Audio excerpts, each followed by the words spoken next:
भिवंडी तालुका के क्रुंद ग्राम पंचायत अंतर्गत दलेपाड़ा निवासी सुदाम बालू भोयर के प्रधानमंत्री आवास योजना के तहत बन रहे पक्के मकान को 3 अप्रैल को जबरन ध्वस्त कर दिया गया। पीड़ित ने इस मामले में पड़घा पुलिस स्टेशन में 2 व्यक्तियों नीलकंठ मारुति विषय और जितेंद्र वामन विषय निवासी वाफले के खिलाफ शिकायत दर्ज कराई है। सुदाम भोयर ने बताया कि यह जमीन उनके परिवार की पुश्तैनी संपत्ति है, जिस पर वे वर्षों से रह रहे हैं।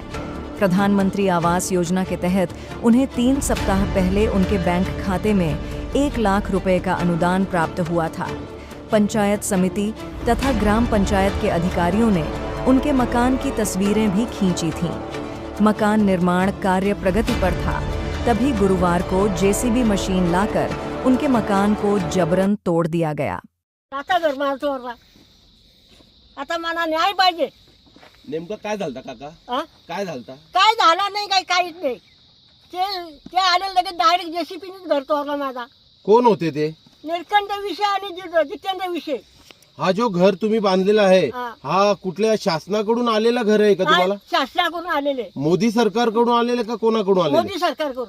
मग त्याचे तुम्हाला हप्ते वगैरे भेटले? भेटलं एक 15,000, एक 45,000 आणि एक 40,000। एकंदरीत तुम्हाला शासनाकडून घर आलेलं आहे आणि हा तुमचं घर तोडून टाकलेलं आहे। काय तोडणारे जे होते त्यांचे तुम्ही नाव जे घेतले ते काय बोलले तुम्हाला? ते काहीच बोलले नाही। घर तोडतो काय? आले डायरेक्ट जेसीबीच लावला। पूर्वी नोटीस काय दिली? काय नाही नोटीस काही नाही दिली मला। त्या दिवशी काय घडला होता इकडे? त्या दिवशी ज्या दिवशी तुमचं घर तोडला काय घडलेलं नेमकं इकडे? काय नाही घडलं, आलं नेमकं तोडलं नाही। तुमची काय बाचाबाची झाली? नाही काय नाही बाच्या बिशा काहीच नाही। तुम्हाला काय सांगितलं त्या लोकांनी?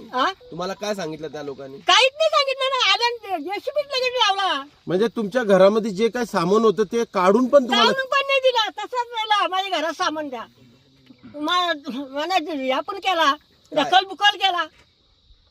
मारहाण झाली तुम्हाला? मी विचारला काय घर तोडता, तर वाई साईडला बोलतो नाही, इथं गाडीन तुला बोलतो। कुठं गाडीन? इथं ते नाली मारली तिथं। मग त्यांच्याकडे जेसीबी वगैरे होता का घर जेसीबी होता, पोलीस होता। कोण कोण आलते? ते दोघं होता, पोलीस कोण दोघं होते त्यांना मी ओळखीत नाही। दोघं जण कोण? नाव माहिती आहे का तुम्हाला त्यांचं? जितेंद्र विषय आणि निलकंठ विषय। काय धमकी दिली का तुम्हाला? धमकी दिली। काय धमकी दिली?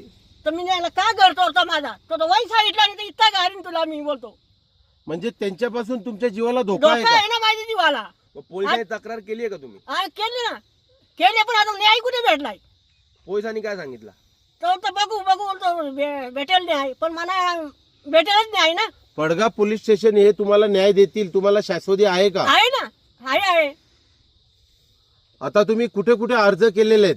अर्ज भिवंडी तहसीलदार ऑफिस, ठाणा एसपी ऑफिस सगळं अर्ज केलेले। आता तुम्ही कुठे राहता मग? आता कुठे नाही, इथं काल परत्या पाण्यात भिजून गेलो। इथं तुम्हाला राहायला घरच नाही? जागाच नाही राहायला, घरच नाही। किती दिवस झाला या प्रकरणाला? किती दिवस झाला हे सगळं होऊन? त्या झाला परवा दिवशी 3 तारीख। म्हणजे तुमच्यावर एकंदरीत खूप दादागिरी केलेली? खूप दादागिरी। हे सगळं याचे लोक आले, त्याचे मला फोटो काढून घेतला।